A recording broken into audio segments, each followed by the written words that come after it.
पवित्र श्रीमद् भागवत गीता, पवित्र चारों वेद, पवित्र कुरान शरीफ, पवित्र बाइबल, पवित्र गुरु ग्रंथ साहिब, पवित्र कबीर साहिब की वाणी में छुपे हुए गूढ़ रहस्य अर्थात तत्व को जानने के लिए कृपया अवश्य सुनिए जगत गुरु तत्वदर्शी संत रामपाल जी महाराज के मंगल प्रवचन। सुदर्शन जी ने अपने पूज्य गुरुदेव जी करुणामय जी से यानी कबीर भगवान से सारी वार्ता कह सुनाई कि ऐसे ऐसे राजा का भाई भीम आया था गुरुदेव, उसने ये कहा, मैंने ऐसे कह दिया, कोई गलती तो नहीं की। परमेश्वर ने कहा तने बहुत अच्छा किया बेटा, और एक और सुन ले, वो उनकी यज्ञ पूर्ण ना हो वो तेरे पास फिर आएंगे, ये तो काम बने तेरे से का, वो फिर आओगे तेरे पास नाक रगड़ने के लिए। अब सुदर्शन जी ने सोचा भैया फिर आएंगे, और गुरु जी ने बता दिया था कि उनका इतना पाप सिर पर धर लेगा जो वहां रोटी उनका अन्न खा लेगा। तो सुदर्शन जी ने सोचा तू खिसक जाए यहाँ से और 10-15 दिन किधर हो जा भगोड़ा। सुदर्शन जी तो झोपड़ी छोड़कर निकल गए सैर सपट्टे को, 10-15 दिन का टूर प्रोग्राम बना के। अब अपने भगत की इज्जत रखने के लिए, भगवान भक्ति को जीवित रखने के लिए स्वयं सुदर्शन रूप बनाकर वहां बैठ के झोपड़ी में बाहर अध्यात्म मार्ग के अंदर किसी को कहने की आवश्यकता नहीं किसमें शक्ति है किसमें नहीं है। जब त्रिलोक की भगवान श्री कृष्ण वहां पहुंचे और सामने वो समर्थ शक्ति बैठी, अपने आप शीश झुक गया उसका, ये किसी के बस की बात नहीं, और दंडवत प्रणाम किया। जब श्री कृष्ण दंडवत प्रणाम कर रहे हैं एक वाल्मीकि और सुदर्शन को, तो साथ में 500 पांडवों ने भी करना था, क्योंकि उनकी तो नानी याद आ रही थी उनको। सभी ने दंडवत प्रणाम किया। जो परमेश्वर ने कहा सुपच रूप में, सुदर्शन रूप में, कहा कि हे त्रिलोकीनाथ और हे राजा युधिष्ठिर, मुझे क्यों लज्जित कर रहे हो, मुझे क्यों शर्मिंदा कर रहे हो, मुझसे कोई गलती हो तो बताओ मालिक। श्री कृष्ण जी कहने लगे भगवान आप तो अंतर्यामी हैं, ये युधिष्ठिर राजा है, आपने पहचान ही लिया है, ये भीम है जो आपसे आया था, इसने जो गलती की है क्षमा याचना करने आया है। भीम तो माफ़ी मांग। भीम ने माफ़ी मांगी, क्षमा याचना की, महाराज मेरे से गलती होगी, और राज नशे में, ताकत के नशे में मैं गलत बोल गया, आपसे क्षमा करो। साधु तो इतने होया कर, अच्छा भाई माफ़ कर दिया, परंतु मेरी एक शर्त है, वह शर्त पूरी करियो। क्या शर्त है कि भीम को बता दी थी कि 100 अश्वमेघ यज्ञ का पुण्य मुझे दो, तब मैं चलूं तुम्हारे साथ, क्योंकि रोल मालिक सुदर्शन का ही कर रहे थे। और जब वो भीम पहली बार गया था, सुदर्शन जी से वार्ता हुई थी, सुदर्शन जी ने कहा था कि तुमने जब तो कूद कूद कर दुनिया मार दी, पहलवानी दिखा दिखा के, अरे भोगो अपनाए। तो उस समय इस भीम ने गुस्से में ये कहा था कि युद्ध जीतना कोई खाला जी का घर नहीं है, एक ताकत थी तो जीत लिया, एक के मारूं था 10 मरे थे। तो ऐसी बकवाद इसने गढ़ी थी, अपनी ताकत का इजहार किया था। और उस दर से एक तालाब था साथ में, बहुत बड़ा तालाब था, और वो तालाब था किसका? परमात्मा ने बताया कि ये जो कुंभकर्ण जो था, कुंभकर्ण रावण का भाई, उसके सिर का खप्पर था वो ओनली कटोरा ऊपर का, और जिसमें भीम स्नान करके आया था, गुत्ते मारा था, उसके पैर भी ना टक्के थे, और भीम भी उस टाइम 30, 35, 40 फुट का ऊंचा था।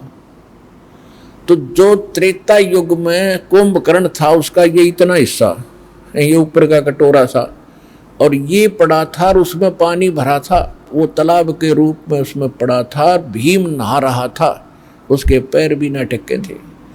तब उस समय परमात्मा ने बताया कि पहलवान तू जब क्या ताकत का इजहार कर रहा था, जो सामने सरोवर है जिसमें तू स्नान करके आया था मेरे से मिलने से पहले, कहाँ जी, वो कुंभकर्ण की खोपड़ी थी, और जिसमें तेरे पैर भी ना टक्के, तेरे से तो बड़े बड़े ताकतवर हो गए मूर्ख, तो अपने इसी में ताकत मान ली। अब अंदाजा लगाइयो तो जिसकी खोपड़ी ये इतनी बड़ी होगी 30-35 फुट का ये ऊपर ऊपर का, तो उसका टोटल हाइट कितनी होगी उस आदमी की, कुंभकर्ण की। तो ये क्योंकि आज हम अगर ये सुने किसी से कि 100-150 फुट के आदमी होंगे तो कोई ना चाहे 100 की 100 सत्य है। अब कहने का भाव ये है हम उस पूर्व की इन बातों पर ना जाएं, क्योंकि आज विश्वास होना कठिन है, लेकिन भक्त विश्वासी होते हैं। आपको विश्वास होना चाहिए जो दास बोल रहा है वो सच्ची है। अब इसमें क्या है कि श्री कृष्ण जी ने कहा जी जो आपकी प्रथम कंडीशन है कि 100 अश्वमेघ यज्ञ का फल मुझे दो। हे परमात्मा आपकी वाणी है, क्योंकि चारों युग में मेरे संत पुकारे कूक कहा हम हे डरे, हीरे माणक मोती बरसे ये जग चुगता ढेल रे।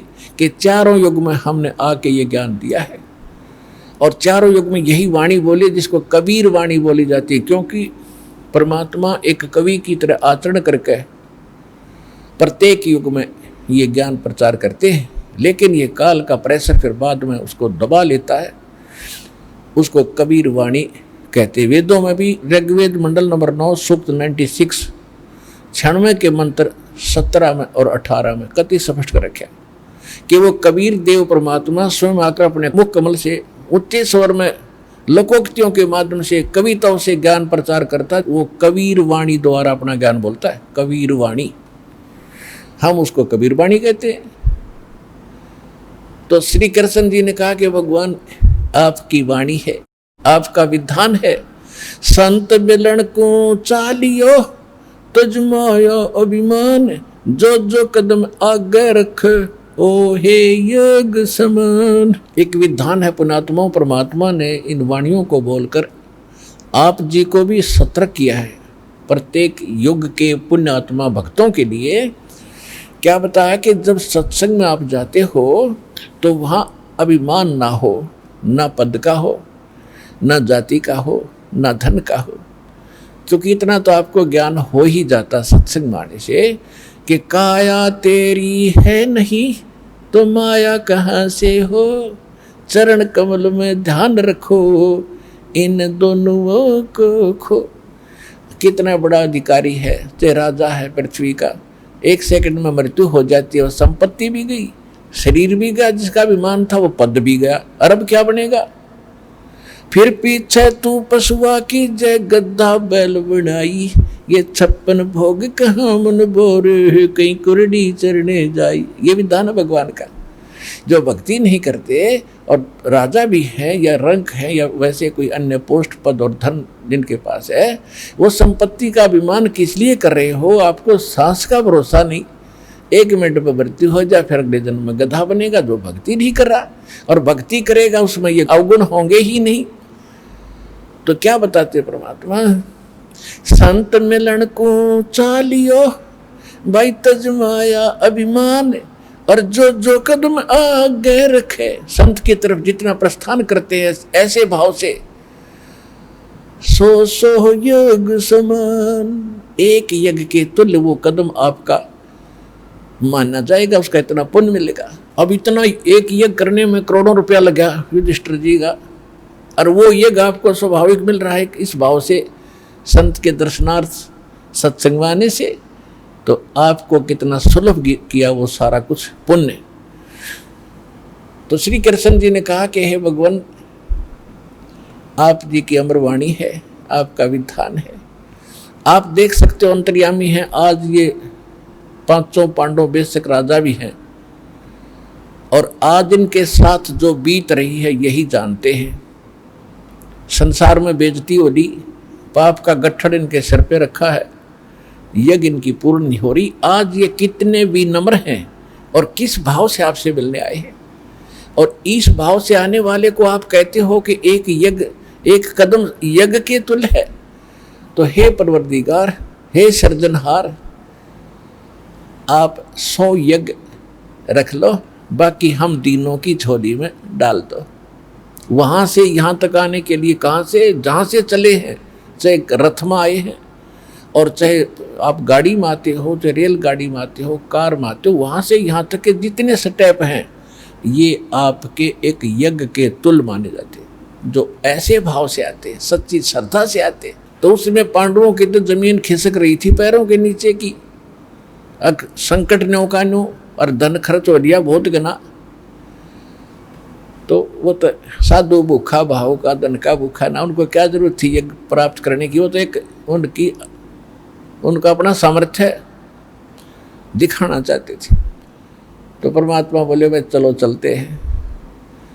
और भीम से कहा कि भीमदेव, हे भीमसेन अखान जी, ये मेरी सुमरणी रखी है भाई, खुट्टी का टंगरी है सुमरणी, यानी माला जो जाप करते थे सुदर्शन जी, वो वहाँ खुट्टी पर टंगी हुई थी हंगर पे, कि उस माला को दिए उठा के सुमरणी लाइब्रेरी में चलूँ भाई। फिर अब भीम जब उस माला को उतारने लगा, वह माला टस से मसली हुई और ने पूरा जोर लगा रहा कि इज्जत का नाश हो गया। परमात्मा बोले रे पहलवान, जब न्यू कह था सूरवीर कि एक का मारो था 10 मरे थे, ताकत ने युद्ध जीता। अब ये एक माला ना उतरती तेरे तो ताकतवर शर्मिंदा होकर छोड़ कर बैठ गया। और परमेश्वर ने ऐसे हाथ किया था, माला अपने आप उठ कर आएगी, आंगली में गल गई। तो पुण्यात्मा तब उनको यकीन हुआ था कि घड़े डरे हुए थे युधिष्ठिर, और कि उनके मन में जच्चा नहीं थी नो सामने बैठा एक झोपड़ी में, एक कैसी वेशभूषा थी परमात्मा की, जैसे शूद्र। आप आज से पहले तो और ज़्यादा थी, वर्तमान में ऐसा नहीं रहा। तो कैसे एक फटे पुराने से कपड़े मैले से, एक लंगोटी धोती बांध रखी घुटनों तक टेढ़ी बेडी सी, और बैठा ऐसे थोड़ी थोड़ी दाढ़ी सी बड़ी हुई। तो ऐसे व्यक्ति को देखकर उनका विश्वास नहीं हो रहा था पांडवों का कि ये महापुरुष होगा। और जब तक थोड़ा बहुत विश्वास ना हो, थोड़ी बहुत आस्था नहीं बने, तो वह कच्चापन रहता है। तो वो दृढ़ता लाई, जब वह माला अपने आप उठ कर आई तो उनको कुछ विश्वास हुआ कि संत है भाई काटे का। हम तो इस बात ने ज़्यादा पसंद करते हैं, छोटी मोटी छू मंत्र देख लें तो ज़्यादा जल्दी असर हो जाता है। लेकिन परमात्मा को रथ में बैठा के और फिर कहाँ पहुँचे, फिर पहुँचे यज्ञ में। और यज्ञ मंडप में 33 करोड़ देवता, 88,000 ऋषि, 12 करोड़ ब्राह्मण और उनके रिश्तेदार यादव 56 करोड़ बैठे सारे, आसन न्यारे न्यारे दे रखे।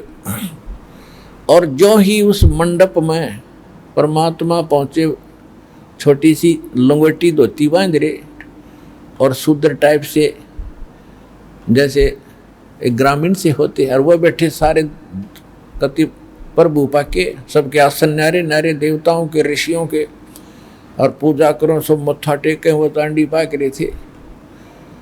और जब वो क्या कह रहे थे, आपस में डिस्कशन कर रहे थे कि शंख क्यों नहीं बजा, तो ऋषि लोग, देवता लोग, ब्राह्मण कह रहे थे इनके पाप पे बहुत गड़े हैं, ऐसे कैसे बजेगा शंख, इनको तो भोगने ही पड़ेंगे। और जो परमात्मा प्रवेश किए सुदर्शन रूप में, सब अपने मुख पर कपड़े रख रख कर हंस रहे हैं कि ये लाए खोज कर ये बजाएगा इनका शंख। तो इतने पाप इकट्ठे कर लिए इन्होंने। तो वो तो ऐसी धारणा किए हुए थे। उधर से द्रौपदी को जाकर के श्री कृष्ण जी ने कहा कि हे द्रौपदी बहन, अब ये आ गया, इस महापुरुष के भोजन करने से तुम्हारा काम बनेगा, तुम्हारी यज्ञ पूर्ण होगी। और बढ़िया भोजन बना बहन, बढ़िया भोजन तैयार करो महापुरुष के लिए, स्वच्छ नहा धो के। अब द्रौपदी ने सोचा कोई नौकर नौकरानी न कहूँगी कदे काम बिगाड़ दे, और संत को पसंद ना आते, एक रह रहा है यो खुश करना, ऋषि से सब कुछ होगा। अपने हाथों उस रानी ने, द्रौपदी तो रानी थी उस समय, अपने हाथों से भोजन बनाया कई प्रकार का, अलग अलग से कई सब्जी बनाई, दाल बनाई की तक कचौड़ी की तक पकौड़ी, दही बड़े, रोटी, हलवा, खीर, पूरी सारे बना के नारे नारे आइटम और थाली में रख दिए, सुदर्शन जी के सामने रख दिए। अब सुदर्शन जी क्या करते थे, वो केवल 5 ग्रास खाते थे, यानी उसने एक अपना फार्मूला बना रखा था भी ना ज़्यादा खाना है और ना कम खाना है। भक्ति ऐसे ही होती है जैसे श्रीमद् भगवद गीता अध्याय नंबर 6 के श्लोक नंबर 16 में स्पष्ट है कि हे अर्जुन, ना तो ये योग माने भक्ति साधना, न तो ज़्यादा खाने वाले की और ना बिल्कुल ना खाने वाली यानी व्रत रखने वाले की, और न ज़्यादा सोने वाले की, और ना लोग दिखावा ज़्यादा जागने वाले की, ये कभी सफल नहीं होती। और सूक्ष्म वेद में कहा कि प्रथम अंजल संयम राखे और योग युगत सब सतगुरु भाखे। पहले खाने में संयम बरते, इतना भी ना खा ले दड़ी पक्का, फिर टूटे गड़ाई नींद आवे, फिर कैसे भक्ति करेगा। और ऐसी बिल्कुल भी ना खा कमर टेढ़ी हो जा, बिना खाए आंत मुस जाए, ये कैसे भक्ति बनेगी। और ना ज़्यादा जागने से भी भक्ति नहीं बनेगी, ना ज़्यादा सोने से बनेगी। यानी सिंपल वे से कहते हैं प्रथम अंजल संयम राखे और योग युगत सब सतगुरु भाखे। ऐसी ज्ञान सतगुरु देगा कि ना तो व्रत रखना और ना ज़्यादा लोग दिखावा जागरण की हो सकता, नींद आवा जब सो जा, और घना सोना भी नहीं है, ऐसे भक्ति हो। तो क्या किया था जो सुदर्शन जी, अपना 5 यानी जो भी खाते थे दलिया खिचड़ी बनाया करते थे, और कौन सा साग सूग की सब्जी बनाते थे, घास फूस तोड़ के और उसमें रोटी डाल के ऐसे बना के 5 बार खाते थे, बस 5 ग्रास, फिर नहीं खाते थे। तो ऐसे ही मालिक ने रोल तो वही करना था, यो परमात्मा है, यो कच्ची नहीं छोड़ता किसी भी भूमिका को। जैसे काशी में आए 120 वर्ष रहे, अर्धानक बन के जुल्हा बन के न्यू का न्यू रोल किया, कि तो कपड़े बेच रहे हैं, कि तो अपना रोजा कपड़े बुन रहे हैं, चरखा चला रहे हैं, और खुद मालिक सारी सृष्टि के बुनने वाले। तो वहाँ भी जी इटी जाकर बैठ के किसी के स्वप्न में भी नहीं कि सुदर्शन नहीं है। अब कृष्ण जी को थोड़ा सा आभास होता कि जो बेसिक सुदर्शन हो पर है परमात्मा का रूप, फिर भी भूल पड़ जाती है, क्योंकि हम कितने ही विद्वान और कितने ही महान बने रहे, अपनी अहम छूटता नहीं। उधर से परमात्मा ने क्या किया, सुदर्शन रूप में जितने भी आइटम नारे नारे कटोरियों में रखे थे, उनमें से थोड़ा थोड़ा उठाकर थाली में डाल लिया, थोड़ा थोड़ा सबका, कि सबका आदर हो जाए। जो भी आइटम बना रखे हैं चाहिए इतना लिया, और थाली में डाल के खीर भी, हलवा भी, सब्जी भी, दाल भी, कचौड़ी भी, पकौड़ी भी, दही भी, बड़े भी, सारे इकट्ठे कर लिए, हलवा और खीर भी, और लगे मिलाने, फिर उसकी खिचड़ी बनाने। अब द्रौपदी ने देखा, सोचा कि इसने खान का भी ना पता, यो काहे के शंख बजावेगा, शूद्र रहा, शूद्र का मन में सोच रही है वह। मैंने तो 1 घंटे तक आंखें फुड़वाई धुम्मे में चूल्हे पे, और नारे नारे आइटम बनाए, इसने सारा ही गुड़ गोबर कर दिया, काहे का शंख बजाएगा। और यह कुदरती बात होती है, बहन कोई अतिथि आ जाता है तो इतना बढ़िया भोजन बनाती है, ये सोच करके कहीं ये खाने वाला मेरे बनाए हुए भोजन को बाहर जा कर के बिसरावा नहीं, यूँ ना कह दे कि किसी बहन सी फूहड़ सी, ना सब्जी नमक ठीक था ना कुछ और ठीक था। अपनी जितनी सूझबूझ से वो अन्य दिनों से अधिक अच्छा भोजन तैयार करती है, बिल्कुल लो ला के बनाती। तो उसने उस दृष्टिकोण से तो वो वैसे बनाया था, और वो न्यों सोचा थी यो घास फूस खानिया आदमी, और आज ये खाओगा कभी खीर कभी हलवे, उंगली चाटता रह जाएगा, और मेरी 100 जगह गुण गाओगा कि द्रौपदी जैसा आहार भोजन मैंने कहीं नहीं खाया भाई। वो आशा ये लगाई बैठी थी, वो उसने सारी आशाओं पर पानी फिर गया जब महापुरुष ने इकट्ठा कर लिया। अब मालिक ने क्या किया कि 1 ग्रास खाया, और वो शंख ने आवाज़ लगाई, फिर बंद हो गया। फिर दूसरा ग्रास खाया, फिर बोल लिया। 5 ग्रास में जो डाला था सारा खा लिया, 5 ही बार में शंख बोलकर फिर चुप हो गया। युधिष्ठिर की खुशी का ठिकाना नहीं रहा कि भगवान आप तो सचमुच ये तो देवता ले आए, सुदर्शन जी क्या ये तो देवता आगे ही न हमारा शंख बजा दिया, हमारा कल्याण हो गया। श्री कृष्ण जी कहने लगे अभी कुछ नहीं हुआ है। क्या मतलब कि ये शंख तो रुकना नहीं चाहिए था इनके भोजन खाने से, ये शंख काफी देर तक बजना चाहिए था, अखंड घंटों तक इसकी आवाज होनी थी।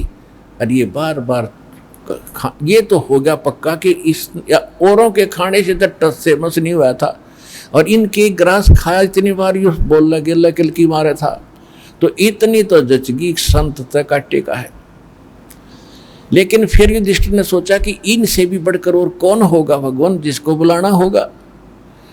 श्री कृष्ण जी ने कहा कोई बुलाना शेष नहीं रह रहा, ये तुमने के बाल में एक सा दिखा है, इसके एक बाल के बराबर ये 3 लोक नहीं, इतना शक्तिशाली महापुरुष है, मैं इसको देख रहा हूँ अपनी दृष्टि से।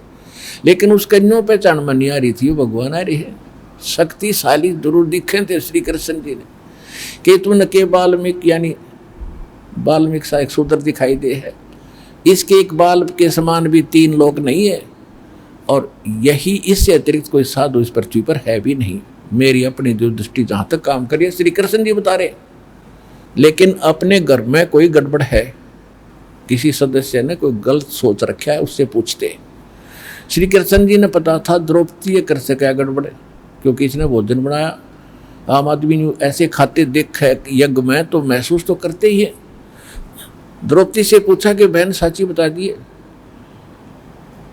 तेने इस महापुरुष के बारे में क्या विचार किए जब ये खाना खा रहा था, और इसके अतिरिक्त इस पृथ्वी में कोई संत नहीं है जो तुम्हारे इस दुख न दूर कर देगा।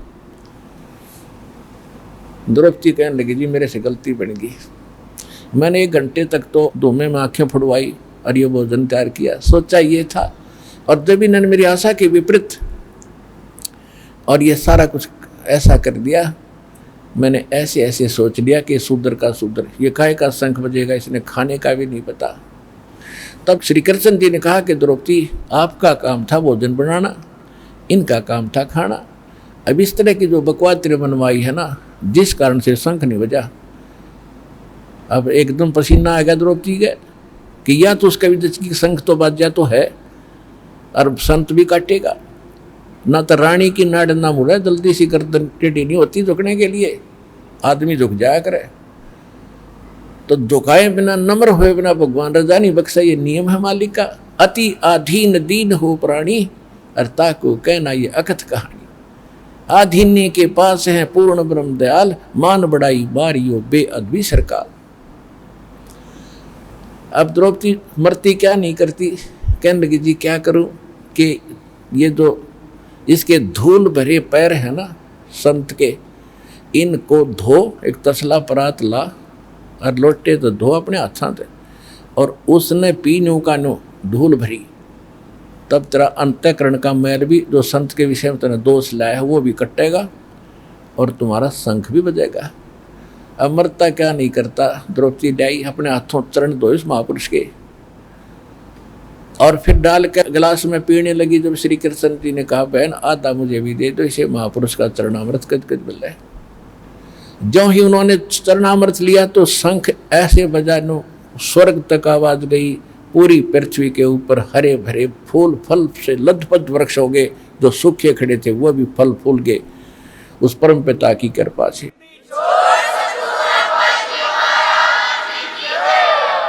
अब थोड़ा सा वो अमृतवाणी जो गरीबदास साहिब जी ने भगवान की महिमा की बोली है, जैसे तुलसीदास जी ने श्री रामचंद्र जी के विषय में लाखों वर्ष पहले की घटना घटी हुई अपनी वाणी में चौपाइयों में चित्रार्थ की, सत्य एज इट इज बिल्कुल सही। ऐसे ही गरीबदास साहिब को परमात्मा मिले थे और उनकी दिव्य दृष्टि खोल दी थी। तो गरीबदास जी की जो दिव्य दृष्टि थी वो तुलसीदास जी की दिव्य दृष्टि से कई गुना रेंज की थी, कोई 1000 गुना ज़्यादा थी ताकतवर। श्री जो तुलसीदास जी थे वो श्री रामचंद्र जी तक ही सीमित थे और उसी की कथा को वो बता सके। और गरीबदास जी को जो प्राप्त दिव्य दृष्टि हुई और आँखों देखा भगवान को वहाँ सतलोक में, फिर सारी व्यवस्था देखी, उसके बाद जो उन्होंने जो चित्रार्थ की है वो वाणी आपको परमात्मा की सुनाते हैं। 5 पांडव संग हैं और 6 कृष्ण मुरारे। 5 पांडव साथ थे और 6 आपके कृष्ण मुरारी। 5 पांडव संग हैं और 6 कृष्ण मुरारे। चलियो हमरी यज्ञ में हे समर्थ सिरजनहारे। गरीबदास जी कह रहे हैं, श्री कृष्ण जी ये बोल रहे हैं कि हे समर्थ, ये सारी सृष्टि के रचनहार, एक बार हमारी यज्ञ में चलने का कष्ट करें। पांचों पांडव संग हैं और छठे कृष्ण मुरारे, चलियो हमरी यज्ञ में हे समर्थ सृजनहारे। पांडव यज्ञ अश्वमेघ में सतगुरु किया प्याने, पांचों पांडव संग चले और साथ छठे भगवान। जब पांडव यज्ञ की तरफ चले, परमात्मा कहते हैं पांडव यज्ञ अश्वमेघ में सतगुरु किया पियान, पियान मन प्रस्थान किया, और पांचों पांडव संग चले और छठे भगवान। जिनको तुम भगवान मान रहे थे वो पीछे पीछे चल रहे थे उनके। पांडव यज्ञ अश्वमेघ में वाल्मीकि की दे, शंख पचायन बजा दिया, वहाँ रखा नहीं संदेह। वहाँ वाल्मीकि एक, जो कि वाल्मीकि रूप के उस वर्ण में प्रकट थे परमात्मा, और वाल्मीकि को तो बहुत छोटी जातियों में माना जाता रहा है, कहते उसमें, और इसे महापुरुष, और कहते वो संदेह भी समाप्त किया कि जाति और मजहब और धर्म का इसमें कोई लेन देन नहीं है। भक्ति मार्ग, भक्ति जो करेगा सत्य और उसकी होगी गत। सुपच रूप धर आईया, ओए क्लियर कर दिया, सुपच रूप धर आईया वो सतगुरु पुरुष कबीर, तीन लोक की मेदनी व सुर नर मुनि जन भीड़े। तीन लोक की सारी सेना इकट्ठी हो रही थी, 88,000 ऋषि, 33 करोड़ देवता, 12 करोड़ ब्राह्मण, जिनका चारों वेद कंठस्थ याद थे, चतुर्वेदी, त्रिवेदी, द्विवेदी, और अनेक 56 करोड़ यादव। सुपच रूप धर आईया सतगुरु पुरुष कबीर, तीन लोक की मेदनी न सुर नर मुनि जन भीड़। सुपच रूप धर आईया वो सब देवन का देव, सब देवों का, सब भगवानों का भगवान, कुल का मालिक, परम अक्षर ब्रह्म।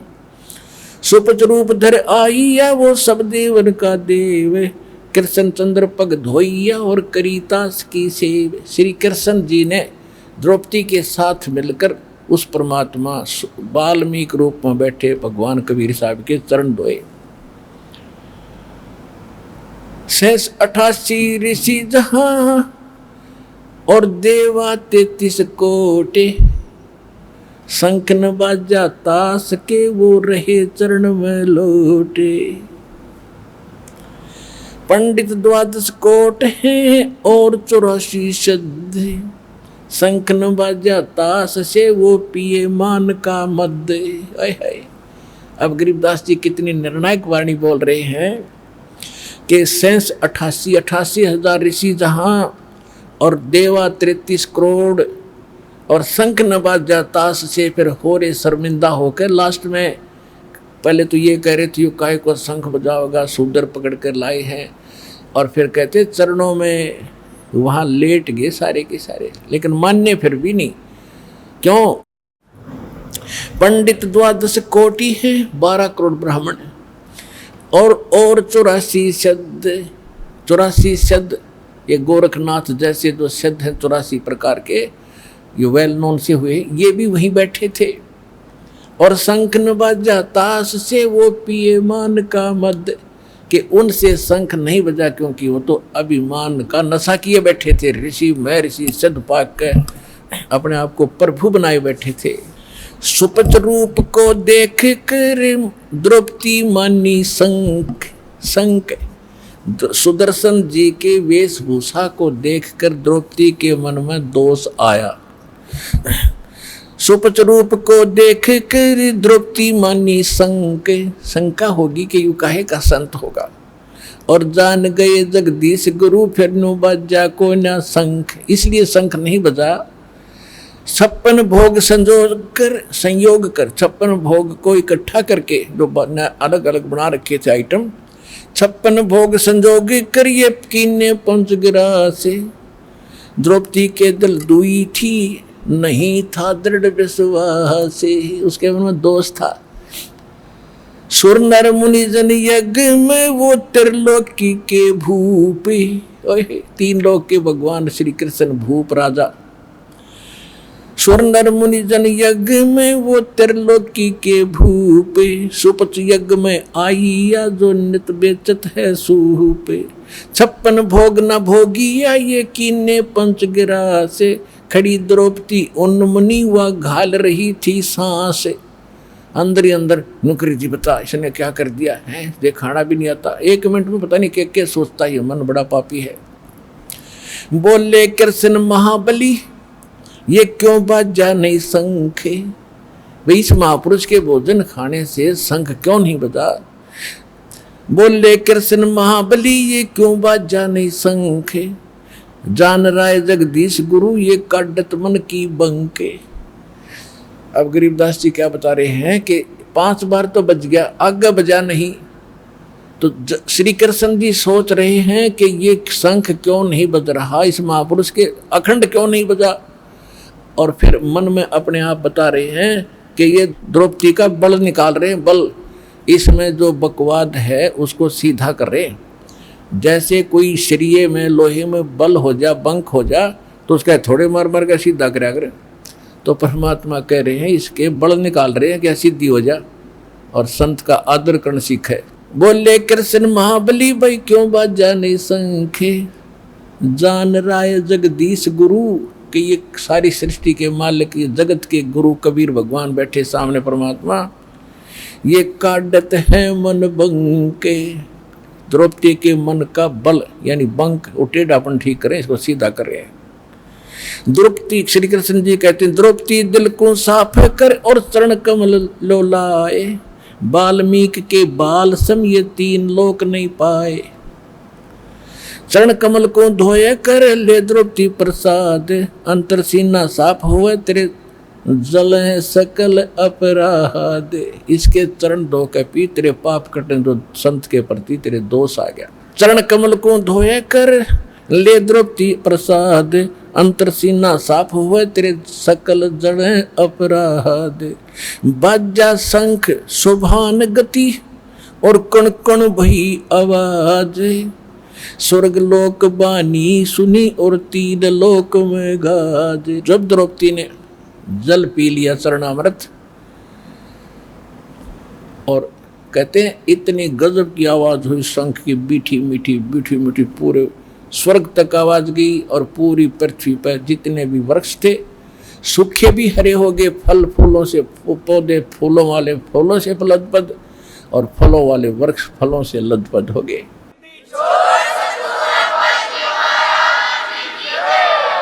शरण कबीर जी दोग है टूटे जम की बंद, बंदी छोड़ अनाद हैं ये सतगुरु कृपा सिंध। पंडों यज्ञ असमेघ में आए नजर निहाल, जमराजा की बंद में वहाँ खलहल पड़ा कमाल। ब्रह्म प्राण परम पद सुपच रूप धर आए, वाल्मीकि का नाम धर फिर बंद छुटाई जाए। ये बर्दबाने साजही जुगन जुगन जगदीश, 33 करोड़ छुटाइयां जद मारे तोड़े भुज 20। अब क्या बता रहे हैं परमात्मा, गरीबदास जी बता रहे हैं उस भगवान की महिमा। 33 करोड़ देवता जहां कहते हैं यज्ञ रची जब पांडव राजा, नौ नाथों नहीं नादू बाजा। ओए होए अपने आत्मा में देखो, ये अगस्त ऋषि जो थे, अगस्त ऋषि जी ने क्या किया कि 7 समुद्रों को एक ही घूंट में पी लिया। बता के किला तोड़ दिया, और के काम आया किसी के उल्टे खुट्टे ठोके। अब यहाँ क्या बात बता रहे हैं कि जैसे इसे सिद्धि दिखाकर ये सारे प्रभु पाक रहे थे। कहते यज्ञ रची जब पांडव राजा, नो नाथो नहीं नादू बाजा। नादू माने शंख। और 84 सिद्ध रिद सब मोहे, पूर्ण ब्रह्म ध्यान नी जो है। ये 84 सिद्ध 84 और जितने भी ये थे इन्होंने, क्योंकि इन्होंने पूर्ण परमात्मा की भक्ति नहीं कर रखी थी, ये और उठपट तो कर सके, किसी का भला नहीं कर सकते, इनसे 3 ताप भी नहीं कर सकते। तुम कौन राम का जपते जापम, तात कटे न ये 3 तापम। तुम कौन भगवान की भक्ति कर रहे हो जिनसे तुम्हारे 3 ताप भी नहीं कट सकते। फिर क्या बताते हैं परमात्मा कि उसके अंदर बहुत से संत महात्मा आए हुए थे। पांचों पांडवों कृष्ण शरीरा, जिनसे यज्ञ वही नहीं थीरा। पांचों पांडव भी भगत थे और श्री कृष्ण को सुप्रीम मान रहे थे, वो भी वहीं बैठा था यज्ञ में, और उनसे वो यज्ञ संपूर्ण हुई नहीं, शंख नहीं बजा। एक वाल्मीकि नीचे कुल साधु, जिन शंख पचायन पूरे नादू। कि एक वाल्मीकि नीचे कुल में जो तुम मानते थे, उसने ये शंख बजा के दिखा दिया, उसने शंख बजाया। फिर क्या बताते हैं परमात्मा, यज्ञ रची जब कृष्ण किया आरंभ रे, बाजा सुपच का शंख स्वर्ग में धुनी सुनी, गण गंधर्व गलतान सकल ज्ञानी गुणी। वाल्मीकि के शंख को किए सुर मातरे, और द्रौप सुता के दिल में आई भ्रात रे। कण कण बाजा शंख स्वर्ग में सैल रे, पंडों ताप विध्वंस किए सब बद फैल रे। ऐसा अचरद कीन दीन के सिर धरी, हरिया महबूब कहता दास गरीब धनी नर कबीर हरि। अब यहाँ निर्णय दिया गरीबदास जी ने कि देखो ये कितने समर्थ हमारे भगवान कबीर साहब, सारा कुछ आप किया और महिमा अपने भगत सुदर्शन जी की कर दी, क्योंकि परमात्मा जो महिमा से परिपूर्ण है उसको महिमा की आवश्यकता नहीं होती। अब कहने का भाव ये है कि उस समय परमात्मा ने,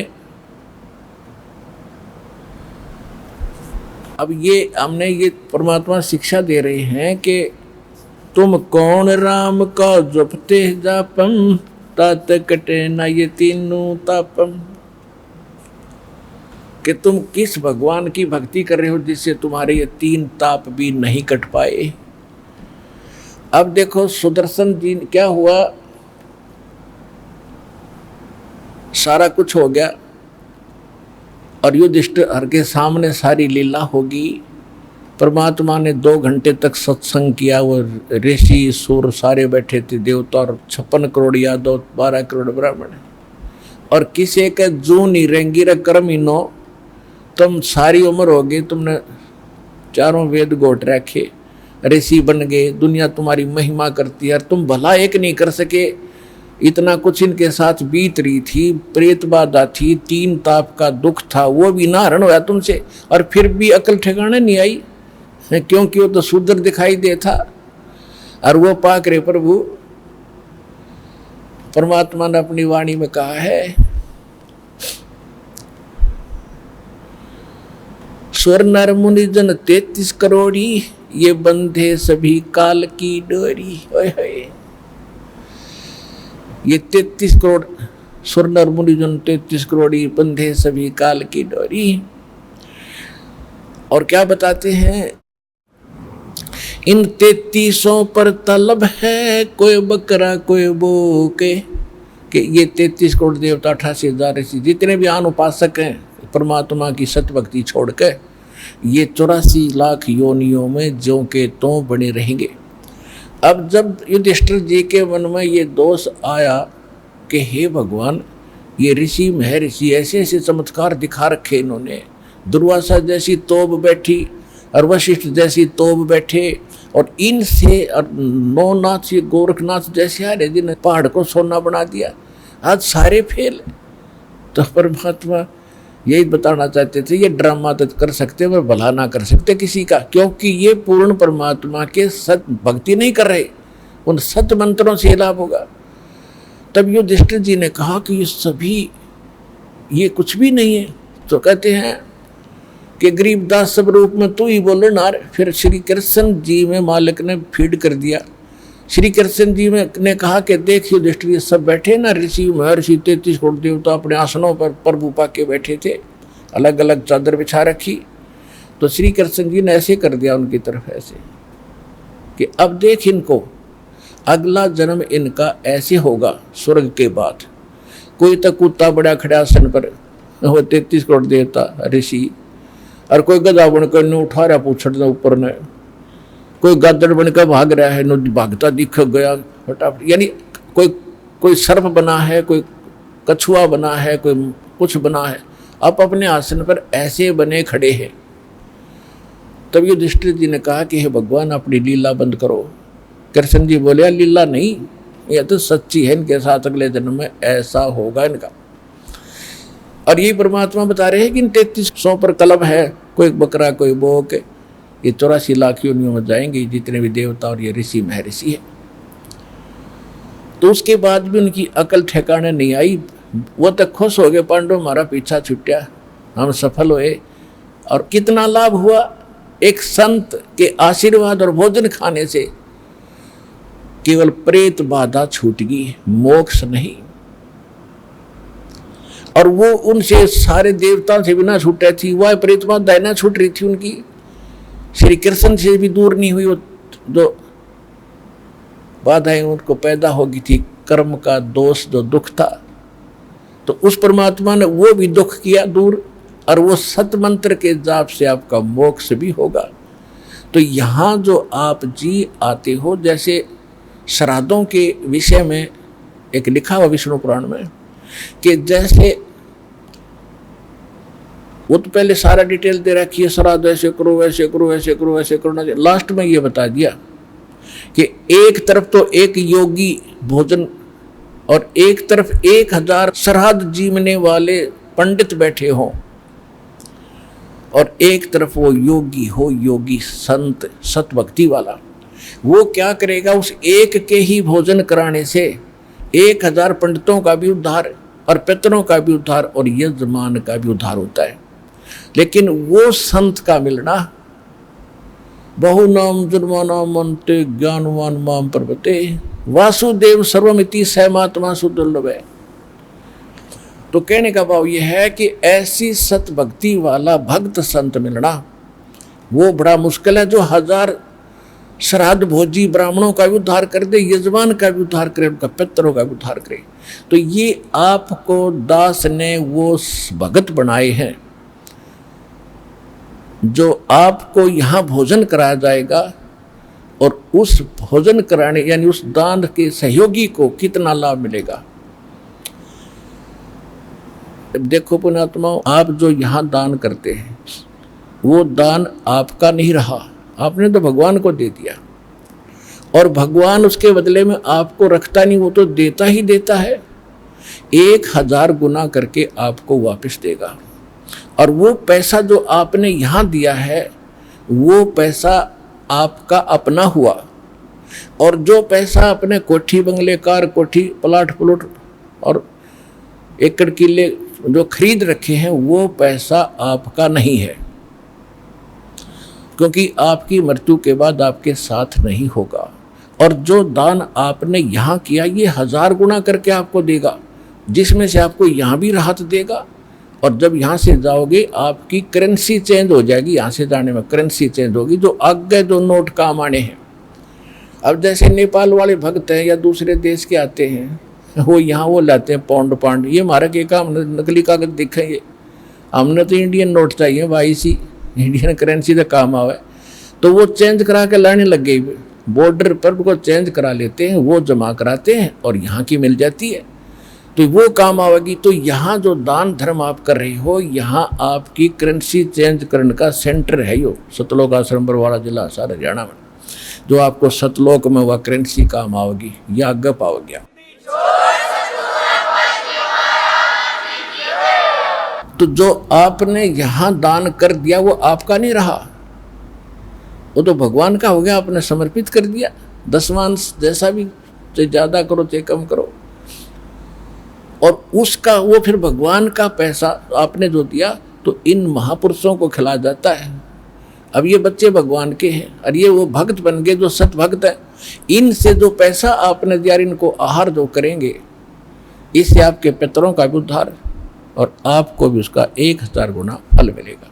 तो इस तरह आपकी 101 पीढ़ी पार होएगी ईब कलयुग में, जब सच्चे दिल तक लगे रहे और इस परमात्मा के मार्ग पर डटे रहे। तो अब जो प्रसंग चल रहा है इसको थोड़ा पूरा कर देते हैं। अब ये तो एक ताप खत्म हो गया यज्ञ आदि करने से। जैसे दास बहुत बार आपको बताता है कि हमने अपना मोक्ष प्राप्ति के लिए सभी क्रियाएं करनी पड़ेंगी। और ये सतलोक आश्रम बरवाला जिला हिसार हरियाणा में ये पूरा कंप्लीट कोर्स आपसे कराया जाता है। एक यज्ञ है धर्म की, दूसरी यज्ञ है ध्यान, और तीसरी यज्ञ हवन की, चौथी यज्ञ परिणाम, और पांचवी यज्ञ है ज्ञान की। तो ये पांचों यज्ञ करनी पड़ेंगी आप जी ने। और ये यज्ञ कितना लाभ देती हैं? यज्ञों से मोक्ष नहीं, और यज्ञों के बगैर भी मोक्ष नहीं होगा, क्योंकि हम बहुत ज़्यादा कर्महीन हो गए हैं। चौथे युग में आगे हम अपने इन पुण्यों को खत्म करते करते। तो कहने का भाव ये है कि जैसे कोई सीरियस रोगी होते हैं, डॉक्टर जाते ही ग्लूकोज लगाते, ड्रिप लगाते हैं। वो ड्रिप रोग नाशक नहीं है, लेकिन बॉडी का नाश होने से रोकेगी, सहारा देगी। और उस रोग नाश के लिए अलग से इंजेक्शन और टैबलेट्स अलग से दी जाती हैं। तो ये पांचों यज्ञ तक समझ लो ग्लूकोज आपका अत्य लगाना पड़ेगा। और फिर दूसरा जो है नाम, ये मंत्र साधना भक्ति, ये है वो असली कैप्सूल जो रोग काटने के, जन्म मरण के दोष को समाप्त करने के, और आपके ऊपर जो पाप है उनका नाश करने के। तो ये कंप्लीट कोर्स है, वो यहाँ पर है। गरीबदास जी कहते हैं अरबों में कोई गर्क सुनो रहे झूमक रहा। तो ये यहाँ वो स्थान है जो आपको पूरा राहत मिलेगी। अब क्या हुआ, जैसे दुर्वासा जी ने श्राप दे दिया एक बार, किसको? श्री कृष्ण के पुत्र प्रद्युम्न को।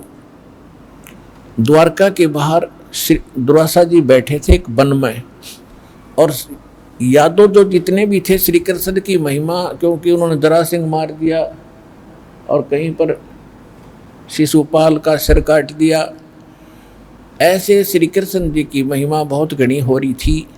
और यादव जो उनके वंश 56 करोड़ हो चुके थे उस समय, वो सभी श्री कृष्ण जी के अतिरिक्त किसी संत की महिमा को भूल चुके थे, अभिमानी हो गए थे। उनको पता चला कि एक साधु आया है, दुर्वासा नाम है उनका, और उनके बारे में ये सुना जाता है कि भूत भविष्य और वर्तमान की वो सारी जानते हैं। उसकी परीक्षा लेने के लिए प्रद्युम्न को एक लड़की का रूप बना लिया, गर्भवती लड़की का, गर्भवती स्त्री का। पेट पे कड़ा बांधा जो दाल फ्राई करने का वारा छोटा सा, और उसको कड़ों से पीछे कमर में बांध दिया रस्से से, ऊपर से लड़कियों वाले कपड़े पहना दिए, एक उसका डुप्लीकेट पति बना लिया।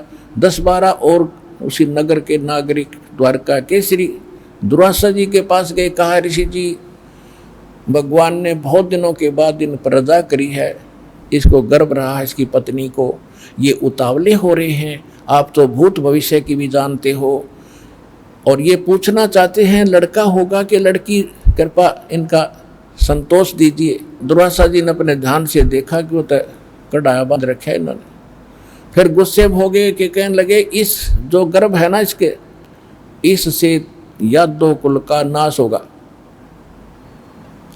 और ठाया चमटा और करी लाल आँख, बाल भाग लिए सारे, तो कसूता उसमें कि तुमने जो बांध रखा है ना कढ़ाया इसके ऊपर लोहे का, और ये गुड्डर का बाजो बना रखा है, इसके ऊपर गर्भ बना रखा है, इससे तुम्हारा नाश होगा यादव कुल का। लड़का होगा लड़की है तो बाद में बताऊंगा। तो भाग्य उन्हें गांव में आके बताया कि ऐसे ऐसे, नगरी में बताया कि ऐसे ऐसे दुर्वासा जी ने श्राप दे दिया। अब कोई भी समाधान है अपने गुरु से पूछते हैं जब दिक्कत आती है, तो सारे यादव इकट्ठे होकर मुझे से 50-100 श्री कृष्ण जी के पास गए, राजा के पास, और कहा कि महाराज बच्चों ने गुस्ताखी कर दी, दुर्वासा ने श्राप दे दिया। तो पहले तो उन्होंने भेजा कि दुर्वासा जी से जाओ, माफ़ी मांगो, महापुरुष से दया करेंगे। तो वही लोग जो कि तुम दुर्वासा जी के पास गए, बच्चों को भी साथ ले गए, माफ़ी मांगो, पर चरणों में डाल दिए, पर अक्षमा नहीं की। कहा कि अक्षमा नहीं कर सकते हम, हमसे जो वचन निकल गया सो निकल गया, अब मैं कुछ नहीं कर सकता, आप जाइए। फिर वापस श्री कृष्ण जी के पास आए। अब श्री कृष्ण जी ने क्या समाधान बताया, गुरु जी ने, यहाँ के ऐसे गुरु हैं ये सारे जिसको हम भगवान मान के पूजा करते, वो क्या समाधान बताते हैं कि इस कढ़ाई को कहीं दूर जाकर प्रभास क्षेत्र में और घिसा घिसा के पत्थर से चूरा बना दो, ना रहेगा बांस ना बजेगी बांसुरी, और जो कपड़े पहना रखे थे बच्चे लड़की के उनको फूंक दो। बस सब बड़े खुशी हुए कि वाह जीवा, बड़ा समाधान बताया कि इस कढ़ाई से तो होना है नाश हमारा, इसको घिसा घिसा के चूरा बनाकर जमुना में डाल दो। उन्होंने ऐसा ही कर दिया और उसका एक कड़ा ना घिसा किसी आलसी पे, उसने नो का नो फेंक दिया, थोड़ा बहुत घिसा के। वो चमके था ज्यादा, एक मछली ने खा लिया वो कड़ा साइड वाला एक, और वो पकड़ ली एक शिकारी ने, उसको काटा। जब उसमें चमकीली धातु निकली, उसने अपना तीर बनवा लिया जहर में बुझवा के और सुरक्षित रख लिया। उधर से क्या हुआ कि सब संतोष हुआ कि बात कुछ होना ही नहीं, जो जिससे ना सुना था वो चूरा बना कर डाल दिया। कुछ दिनों के बाद क्या होता है, आपस में जब विनाश निकट आता है नगरी का, छोटी सी बात पर लड़ाई हो जाती है, वो उसको मर्डर कर देता है, हाहाकार मच गई। फिर लोग, नगर के जो लोग होते थे पहले, अध्यात्म तरीके से ही उसका समाधान चाहा करते थे। तो श्री कृष्ण उनके गुरु जी थे, श्री कृष्ण जी के पास फिर गए। उन्होंने कहा जी नगरी में पता नहीं कि भूत सवार हो गया, कौन सा पाप उदय हो गया हमारा, कोई सुनता ही नहीं, बड़े छोटे की लाज रही नहीं, छोटी सी बात पर झगड़ा कर बैठते और मार डालते एक दूसरे को। ये क्या हो गया नगर में, ये कौन सा पाप दुखी कर रहा है। श्री कृष्ण जी ने कहा कि बात सुनो, जो दुर्वासा जी ने श्राप दिया था ना वो फल रहा है। अब देखो हमारी इतनी अकल थी, पहले तो श्री कृष्ण जी कह रहे थे कि ना रहेगा बांस, ना बजेगी बांसुरी, घिसा दो, वो घिसा भी दिया, और फिर कह रहे वह पाप तुम्हें से दुखी कर रहा है। दुर्वासा जी का श्राप अब प्रफुल्लित हो गया। अब वह बात उनको याद नहीं आई, जो कहता जब घिसा घिसू कर डाल दो खत्म होगी कहानी। अब कितना आ गया वो पाप, कहाँ से आ गया, श्राप का दुख। तो फिर श्रद्धालु होते हैं जी इसका समाधान बताओ कि ऐसा करो, सारे के सारे नर यादव, चाहे नवजात शिशु भी क्यों ना हो आपका, लड़के लड़के लड़की नहीं, और प्रभास क्षेत्र में जाओ जहां पर वो चूरा डाला था तुमने, और वहां जमुना में स्नान करके आओ भाई, तुम्हारा श्राप दूर हो जाएगा, दुर्वासा जी का श्राप नाश हो जाएगा, खत्म हो जाएगा। अब इस डर से कि कहीं छोटे बालक पर भी श्राप ना रह जाए या धोखे पे, नवजात बच्चा उसी दिन जन्मा था उसको भी साथ ले गए लड़के को, और पहले तो स्नान करें पाप नाश करने के लिए, फिर बाहर बैठ कर भोजन भाजन करने लगे। इतने में छोटी छोटी बात पे तू ऐसे क्यों खा रहा, तू यहाँ क्यों बैठा, यहाँ मेरी स्थान था, लट्ठम लट्ठा मुक्का मुक्का। और वो क्या था, जो चूरा डाला था उसका ये घास उग गया लंबा लंबा पठेरे की तरह। अब उस घास ने पाड़े और एक दूसरे को मारो, तलवार का काम करे। 56 करोड़ यादव आपस में कट के मर गए। श्री कृष्ण जी ने समाधान बताया था, जमुना में स्नान कर लो, तुम्हारा वो पाप नाश हो जाएगा। पाप नाश तो होया नहीं, पर यादव कुल का नाश हो गया वहां पर। इनके बताए समाधान ऐसे है। अब फिर श्री कृष्ण जी का नंबर आना ही था, वो चला वहां जाकर देखा, उसने ऐसा लिखा विष्णु पुराण के अंदर, दिखाऊंगा कभी आपको, हमने अध्यात्म ज्ञान चर्चा में उसका प्रमाण भी दे रखा है। अब श्री कृष्ण जी ने देखा कि कुछ बच गए यादव, उसने खुद वो पाड़े सरकंडे, उनके बन गए वो मूसल से, वो श्री कृष्ण ने हमारे शेष बचे हुए। बताया कोई बात थी, अपने कुल ना पनाश करे। तो श्री कृष्ण नहीं, उसमें काल आजा था और वो करे था सारा नाश, क्योंकि उसने तो ठेका ले रखा हमें मारने का और पैदा करने का। फिर श्री कृष्ण जी बच गए एकले, वो जा लेटे एक वृक्ष के नीचे, उनके पैर में पद्म था जो चमका करता था जैसे 100 वाट का बल्ब, और कहीं धूप में जग रहा हो या दिन के अंदर कोई वृक्ष के आसपास छाया में भी हो तो उसकी चमक होती है थोड़ी सी। तो श्री कृष्ण जी वृक्ष के नीचे लेटे हुए थे, पैर पे पैर रख के, तलवार सामने था, और वृक्ष की जो झुरमट थी, टहनियाँ काफी नीचे तक झुकी हुई थी ऐसे। और वो शिकारी जिसने वो कड़े का एक कड़ा जो घिसा नहीं था उसको निकाला था, उसका अपना तीर बनवा लिया था मछली से निकाल के, विषाक्त जहर से बुझा हुआ, उसको लिए फिर रहा था। उसने 12-1 बज गया शाम के, दोपहर पे 2 बज गए, उसको कोई शिकार मिला नहीं, शिकार के लिए घूम रहा था। उसने देखा उन वृक्षों की झुरमुटों के अंदर से एक नजर आया प्रकाश। उसने सोचा ये मृग है, हिरण की आंख चमक रही है। उसने सोचा ये भागना जार तो ठोक दे यहीं से। उसने वहीं से तीर ठोक दिया पत्तों के अंदर से, वो श्री कृष्ण जी के पैर पर लगा। और जब कृष्ण जी करने लगे रे मर गया रे मर गया रे, तब उस शिकारी ने सोचा कोई मानस मर गया भाई। इधर साइड से आकर देखा श्री कृष्ण द्वारकाधीश तड़प रहे, सर पे मुकुट था उनके। तब श्री कृष्ण जी से माफी मांगी कि राजन मेरे से धोखा हो गया, मैंने ऐसे ऐसे गलती धोखे से मार दिया, मेरी इच्छा नहीं थी आपको मारने की, ये तो विषाक्त है, अब इसका कोई विकल्प नहीं, आपकी मौत तो होगी ही होगी। श्री कृष्ण जी ने कहा क्योंकि काल की क्या हाथ में बुद्धि है, उसका पिछला याद आ गई सारी कहानी कि भाई तेरा दोष नहीं है, तेरा और मेरा अकाउंट बराबर हो गया। अब ये बात उसके समझ में नहीं आ रही थी किसके, उस शिकारी के, कि आपका आप राजा, मैं एक निर्धन व्यक्ति, आपका और मेरा क्या लेन देन था कि भाई त्रेता युग में तू सुग्रीव का भाई था बाली, और मैंने तुझे ऐसे ही मारा था एक वृक्ष की ओट लेकर धोखे से, और वो टिट फॉर टैट आज बराबर हो गया भाई, तेरा कोई दोष नहीं, तू जा। कहते बदला कहीं ना जात है ये तीन लोक के माँ, और सतगुरु मेरे कबीर से तो सतलोक में जा। इन बदलों कबीर साहब काट सकते हैं।